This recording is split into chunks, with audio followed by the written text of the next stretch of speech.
David Hawkins. I did sports business and broadcasting, and my role is media operator.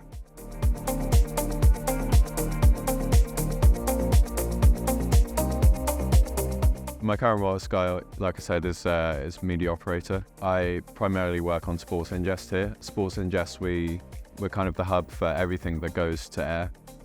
So we're the ones that put everything on the server to be accessed by producers, editors, whatever. There's a cameraman out on location, they're doing an interview with somebody. That's something they would feed to us and we'd put on the server, or it could be any live sport. Any live sport that is on Sky, we record as well. Basically, if you think of anything that goes to air, we record it and put it on the server. If, like I said, we've got cameramen out on location, that will be fed to us post sort of interview. So they might record earlier in the day and then they could either send it to us the same day, later in the day, or the next day, or whenever. And again, the same goes with sometimes with highlights, anything, that producers will send us an email and say, hey, can you get this for us? And it might be something that happened several days ago. But yeah, that's essentially what we do. I mean, if you're a sports fan, then obviously you would have heard of Sky, you probably watch it all the time.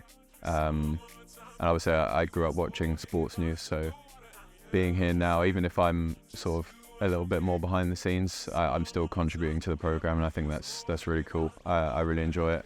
And obviously also the other element is I'm getting to watch the sport as I'm working, which is obviously great.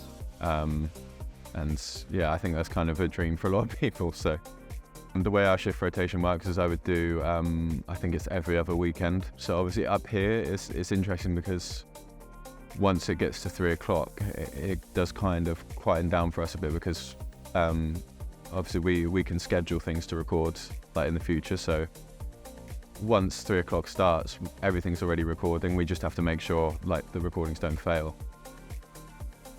I went to Wembley, so obviously being in Wembley Stadium, obviously prior to COVID, was great. Obviously it's quite inspiring to be again in amongst it all, and also to have lecturers that worked in the industry was obviously really good, because you get a lot of that experience passed on to you.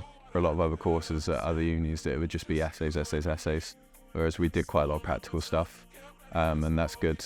Obviously, even applying for this job, you have a lot of stuff to show for what you've done at uni. So yeah, I enjoyed all of it really.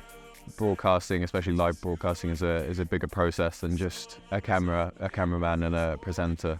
There's a lot more that goes into it. So I remember we did a day, I think they have a studio in Wembley that's specific for us. I don't know how much that's changed now, but we got to sort of do our own like TV show kind of program. So we had all the various kit for that. So I got to learn all of that. And like I said, it's a lot of like terminology and sort of getting used to being in that environment, which I think is really good. It's very, very competitive. I think it's more daunting when you're there to sort of think about opportunities in the future. But what I would say is just apply for as much as you can. Do as much stuff outside of uni as you can. And obviously it's a bit of a cliche to say, apply for everything, do as much as you can, but you really should do it, because it obviously will increase your chances of getting somewhere.